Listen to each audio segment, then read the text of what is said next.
We're the Ragamuffins. We're at Burn It Down Festival with the excellent Ithaca. You guys have just played a set. How was it for you? Hot. Very, very, very fun. Yeah. Really, really lovely. Like, incredibly nice crowd, actually. I don't know. We were supposed to play last year, right? Oh, no, in the Panny, maybe. You were supposed to play in the Panny because Panny I was Tony. searching our emails and I was like, oh, like 2 or 3 years 2019. ago. I was like, oh, yeah. Yeah, and I don't know if we knew exactly what to expect, to be honest, because we've not done much around the Southwest, but people were so nice. It was sick. Yeah, really it's sick. just big vibes, really silly fun, which is, what we want in a show. Silly fun's the best kind of fun. Exactly, I think. silly fun, Famously. just goofy little silly dudes, and like seeing so many people singing along. Mills getting to crowd surf, singing and stuff. She was so activated by the lovely crowd that she crowd surfed. Well, no, actually, what happened was she crowd surfed, but she had intended just to do like kind of like that thing, and then she was beckoned in. Yeah, she was beckoned in. The anyway. siren song of the crowd Exactly. surf. So yeah, really good. Thanks. Yeah. I mean, it's our first time at Burn It Down as well, and it feels like it's quite a profound sort of statement of how strong the alternative scene is, and being in the Southwest as well, it's a bit out the way of, of where bands normally tour. How do you feel like festivals like this rate in kind of importance in your view of the health of the scene? Yeah, I think it's huge. Like, it's a bit of a different thing, but we played Brutal Assault a few weeks ago, and there were people traveling from like Serbia and stuff to come to it, because it's like this is this big festival where there might not necessarily be like loads of other stuff going on, and that's a huge thing, and it's great, and it sort of just like unites a load of people who are from like slightly different places. And like I think when you're in the south, like if you're south of London and you're not Brighton, you kind of get ignored, or you get forgotten, and people just assume there isn't much going on. So getting to see like this, where it's just packed out, it's packed out. And we're not like, it's not like we were headlining and there was a good crowd for us. We're like on fairly early, and like people were singing along and going mad. So it's really cool, and like I don't feel bad, but I feel something for all the OAPs who are probably very confused about all this going on. When we all the grebs in the road, exactly, street just grebs, like, big street littering, in the road. It's also like when we're like old granddads now as collectively as a band, and when we started, like there was an incredibly healthy scene around here. Yeah. Like Truro was like a stop on tours, and like Vales, shout out to Vales. No one, well, I don't know. Hopefully people still remember them. But like, Vales was so good, and they were from Truro, and like Crocus, and like there were a bunch of bands that were really amazing from around here, and that scene seems to have collapsed. And I really hope that this can go some way to like distributing back that access a little bit to people who are from here. Sorry, I don't know, soapbox, but like there was something really amazing here, so hopefully we can revive it. Yeah.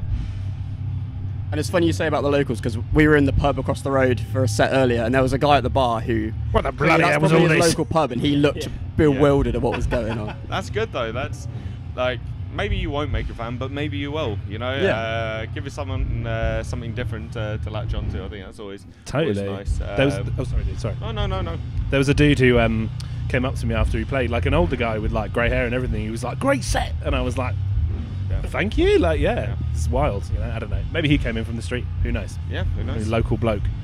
That's good though. Even if people are just sort of wandering in off the street, that's still like exposure for someone that may not have for sure checked the band out or checked this kind of music out before. So for sure. Yeah, I mean, big up Burn It Down, I guess. I got into hardcore. I mean, I was into alternative stuff, but I got into hardcore because I was at the festival, and then Sick of It All were playing in the parking lot, and I'd never seen like a hardcore band.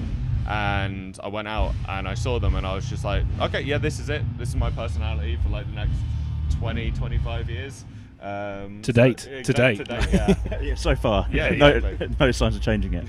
no, never. Exactly. I'm also very gratified by like how heavy the bill is today as well. To be honest, like I think like 5 years ago, we really I feel like it was just a lot harder to like. They would stick a band like us on in the midst of like a much more accessible bands, and like whereas today it's like really heavy back to back, and people are all here and they're into it, and it's not like dead, and that was not the case a few years ago. So like something is happening, which is really, really cool, very exciting. Awesome. One thing that always strikes us when we see you guys live it's the intensity. Is the poor quality of the performance. I'm the struck. amount of sweat. Yeah, yeah, exactly. But we were wondering, what sort of pre-show rituals do you guys have? Anything you do to get yourself psyched up, either individually or as a whole band? I have quite a few actually that I've developed over the years. So one thing is when I put on my channeler, which is like my kind of kind of nod to the culture that I came from, and nod to like all the women in my family who kind of I feel like brought me to the place that I'm in. When I put that on, it always like switches something, and I tend to put my glitter on and put my glasses on, and like putting the outfit on as a kind of thing really change, because I feel like it sounds so lame, but I really feel like I'm a lot more like in character on stage, and I feel like I'm much more in the zone. And I also tend to like breathe very deeply before we go on, and like kind of do a bit of grounding of like why am I doing this, and like why am I here, because it's very, very easy to lose perspective. It's a very competitive environment, heavy music, and it's so tempting to just like spend your time being like, oh, that wasn't good enough, we need to do this, we need to do that. And that's a real I've a lot of self-criticism in general in my life. Self-criticism is something I really struggle with, and so just reminding myself like this is all just for fun, and this is for like for joy, and to like bring something hopefully edifying and interesting to the people who are watching, you know. That's What about you, Dom? Drink a beer, smoke a cigarette, sit on the toilet, rail a line. maybe stretch if I remember. But no, like I feel like the intensity and the sort of like catharsis that comes through the set is something that I'm not really thinking about until we start playing, and then it's just like I let go of like everything that's been just like bothering me, and I get to just like channel it, and I get to like rage, but then I look around and I'm just like with my best friends who are all having a sick time, and I see people singing along, and it's just like, oh yeah, this is the most fun thing. It's gorgeous. It's so good.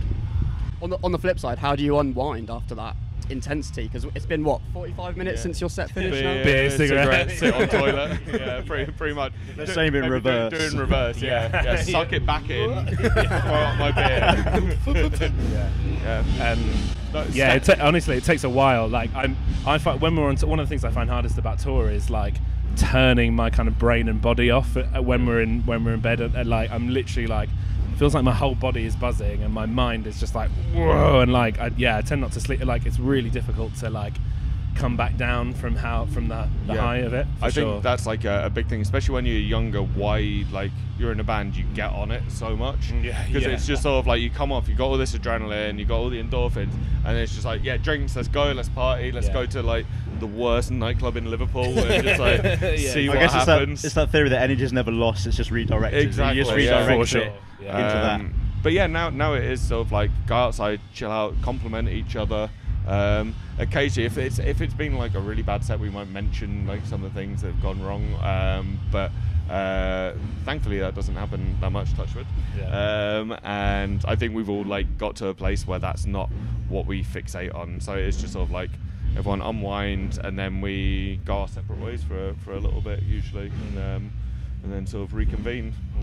Which is nice. I think that's important. Like being around, even if they are your best mates, being around like people all the time can do your nut in. Intense environment. So yeah, I think like having those little moments, those pockets of peace are good.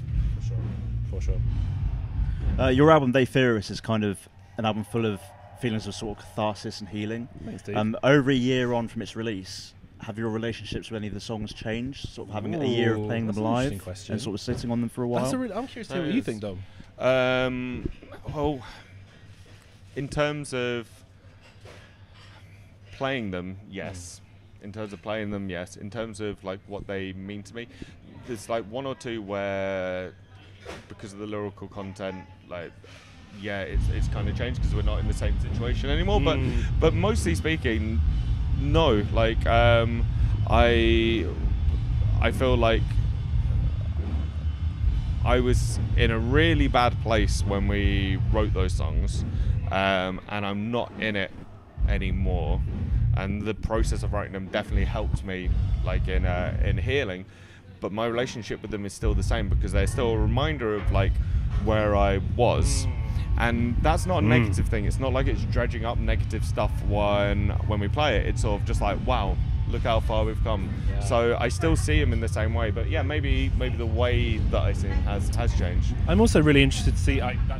Well said. I'm really interested to see what happens when we play the album all the way through as well, because there's a couple of the real feelsy bangers that we've never played. And I think I'm really going to struggle to keep it together, because they're going to really, as you say, take me back to like the place where they came from, and like, I don't know. Yeah. So yeah, we'll see. Yeah. Well, we were going to ask, like, how are preparations for that show going? Are there songs you're most excited for in particular, or worried about, perhaps? From that response, I think they're both the same, aren't they? Yeah, a little bit. Yeah. No, they're getting there. I mean, like, we're like the guys who are coming to do all the instruments are super gassed about it. Like, we've just got to, like, there's quite a lot of admin to do, because we're gonna, like, spoiler, we're gonna like film it, and we're gonna try and make it like a thing and kind of mix it. And so while we're trying to plan all this US stuff, like, doing that as well is a bit like, oh my god. But really excited. I can't wait for that show. I think it's gonna be one of the best we've ever done. I'm gonna be pure sobbing during Hobby Held, like 100%, and I don't care. No, I think we all are. I think it's just gonna. How am I gonna keep it together during that tune? Exactly, I really don't know. So that's the thing I'm worried most about, in terms of will I still be able to see my frets? Yeah, exactly. Yeah. Where am I? Just crying. Exactly. We'll just all lie on the floor. Big cuddle puddle. Yeah. Sounds good. Yeah. And a fantastic... Oh, sorry. Cuddle Puddle, that's got a really good ring to it, actually. Is that, you not heard Cuddle Puddle before? I feel like that's... new to the Cuddle Puddle. That was... When we did the Kerrang shoot, that was the term that we used, like, over and over. Yeah, we called it Cuddle Puddle. Cuddle Puddle, yeah. Although I've heard it in other places. I don't think we... No, we didn't, TM. did we? I mean, but TM. If no one has, but TM. Trademark, Cuddle Puddle. It's on one video now, isn't it? Can't take that back. One thing also exciting about that show, the Dome. Yeah. Fantastic venue. I was lucky enough to see Knock Loose there recently. Oh, yeah. And our drummer went to that. Yeah, I'm furious. I can't believe. I just had no idea it was even happening. I'm like, what the hell is this? I was outraged. I was so annoyed, because I still haven't seen Knock Loose after all the years following them. Anyway, sorry. This is not your problem. This is not your beef. I'm very glad you got to see Knock Loose. How was it? Was it good? It was fantastic. Well, that was my point. It's the sort of venue that not only encourages but understands hardcore crowds and hardcore behaviour. And I guess that's got to be a really exciting prospect, knowing that stage dives and all manner of chaos is on the table. Exactly. It's not going to be, people 50 meters from the stage behind a massive barrier or something like that. They intimate and just vibes, and the sound's usually like sick there, and it's just like everything.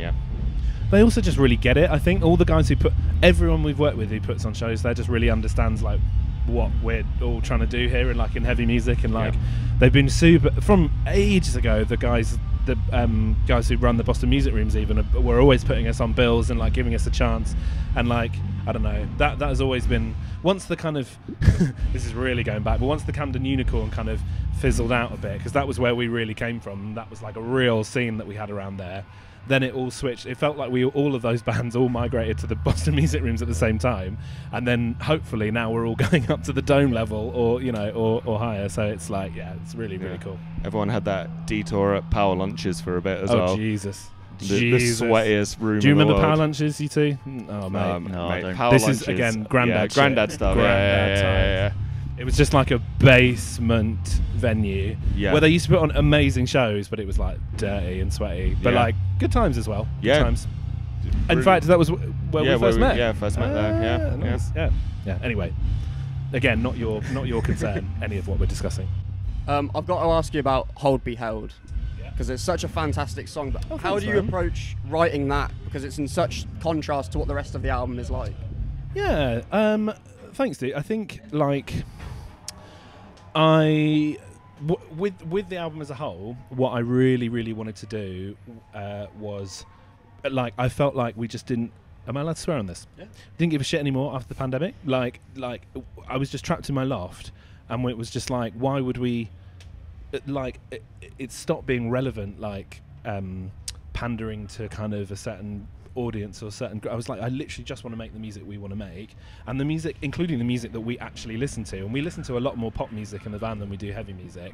And also with that song, I really specifically wanted to like conjure up a strong feeling. Like we were like thinking about a very nostalgic sound to conjure up a feeling of nostalgia and a feeling of warmth, because there's so much, like as said a million times, like there's a lot of like nihilism in our scene. There's a lot of like staring into trauma, but there's not a lot. I don't feel a lot of like convalescence or like post, like where do you go after you've accessed anger, or where do you go after you've accessed trauma or sadness or these emotions. And that tune was about really sincerely trying to offer people what I feel like the gift I'd given myself, which is like going to therapy, getting a lot more healthy after experiencing a lot of grief, and being like, this, you can have this, like this is possible. Like you don't have to this sounds very over the top for just some stupid tune, but like you don't have to be defined by this stuff, and like you can move on, and like to get people to like feel something, to like actually like access an emotion beyond sadness. So yeah, that was and also like I love like Michael Bolton and New Edition, and like this is a big part of like the music that I really like. And also, by the way, it's music that really reminds me of my mum, because this is the kind of music that we would listen to together. Her passing is so much what defined a lot of the kind of therapy work and all this sort of stuff. So yeah, I think that's kind of where, I don't know if that answers your question. Yeah, absolutely, yeah. Definitely. I guess as well, the Dome show. Buzzkill. The Dome show is kind of a celebration of They Fear Us and this whole chapter of your band. What does the future of Ithaca look like beyond that show? It's a good question. Yeah, it is a good question. I mean, definitely working on some new stuff. Yeah. Not sure what it's going to be like. Not sure what the vibe's going to be. But we didn't know what it was like They Fear Us was going to sound like, really. Like that's the fun part, surely. Exactly. It is. Yeah. It is fun. Yeah. Starting. Like for me, starting mucking about with stuff again and being like, oh yeah, we can just do whatever we like, there's no, like, that's the best thing about working with the label that we're working with, is like, although they're not like this huge like machine, they give us complete creative freedom. Like, I mean, like, no questions, no challenges, hold beheld, like whatever. They're like, love it, brilliant, everything, the artwork, love it, like everything we send them, they're just super gassed about, because they just get what we're trying to do. And so playing around with stuff where I'm like, ooh, okay, there's all these areas that we could bring in that like will really muck around with people again, just like that track did. Even more like what doing They Fear Us taught me was like, just double down on that stuff. People love that stuff. People love when you like take risks, because there's so little risk taking. Sorry, go on. No. And I think they're all coming from like an authentic place. It's not like we're like, oh, we'll put a poker bit in because that's weird and people won't expect that. It's all we're drawing from like what we're super into, and I think that shows. I think like you can really tell when a band like genuinely gives a shit about what they're doing, and they're just like, this is sick, and I don't care if it pisses people off. And I think we do that. So yeah, I'm looking forward to getting cracking on that. For sure. Got a busy end of the year with the US tour, and then the They Fear Us show. So but I'm sure we'll start figuring some stuff out around it. For sure. That's got to be exciting, a little bit daunting. That US tour's pretty close now, isn't it? Very both. 2 weeks. Very both. Leave in 2 weeks today. Yeah, 2 weeks today. Yeah, shit. Yeah, I know. Yeah, there's a lot to do. There's a lot still to do. Yeah, thanks for that, Tom. Cheers, mate. I mean, I'm stressing you out, but I'm tour managing this one. No, so it's going to be great. Yeah, it'll be fine. It'll be fine. It's going to be, like loads of work and loads of stress and everything, but it's also going to be like such a new experience. Like generally cannot wait, and we're playing with some like insane bands, like because we're not bringing tour support with us, so I just keep on seeing the bands announce the local shows, and I'm like, wait, holy shit, all the locals at these shows are handing us our arse. I'm like, they're so much better than us. Why are they opening for us? The like, first so fucking like the New York us. show, first like proper like club show tour, Dreamwell. Brilliant. And Husbandry, I think. Yeah, well, they're sick. Yeah, insane. But like Dreamwell just dropped a new song today. It's so good. Like, they're I'm incredible. obsessed. Band called Harm from North Carolina. Harm, they're so fucking good. rad. Like, I'm just like, this is going to be very embarrassing, this tour. Yeah. This is going to be getting railed by the supporters every night. But they're keeping you on your toes at least. Well, exactly. We're going to have to like actually put some work in. Yeah. Boo. Yeah, having to actually play properly. Boring. Well, that's in the future. Looking back to the summer you've just had, you've been seemingly all over the place. Have you got any sort of highlights personally? Yeah, Brutal Assault was sick. It was. I loved that. Like festival in an old fortress with a cinema that plays horror films all the time, and weird catacombs, and just like sick bands and good vibes, and watching Trivium side stage and stuff. Just very silly, very fun. That was a lot of fun. It was really special, and also like as you were saying, like meeting a couple of people there who had come from like Serbia, Poland, Slovenia, Estonia, like other places in Central and Eastern Europe, had come all the way to the Czech Republic because like that was their one metal festival that they can go to, or like that's the one thing that's accessible, or whatever it is. And like, it was so, for me, it was incredibly like perspective giving about like what we're doing and like why this is really important, and like that was rad. And I think the other one I think we feel like for all of us was Roskilde. That was so cool. That was, and like a really special experience. The crowd was so nice considering we're not a very super Roskilde-y band, or not anymore. And they looked after us so well, and like it was so sick. And like again, one of those like once in a lifetime. We never thought we'd play that festival. Never, didn't think I'd finish a show and then watch like Denzel Curry, Rina Sawayama, and then Lil Nas X. Like, and I watched and Rosalia. Like insane. Unbelievable.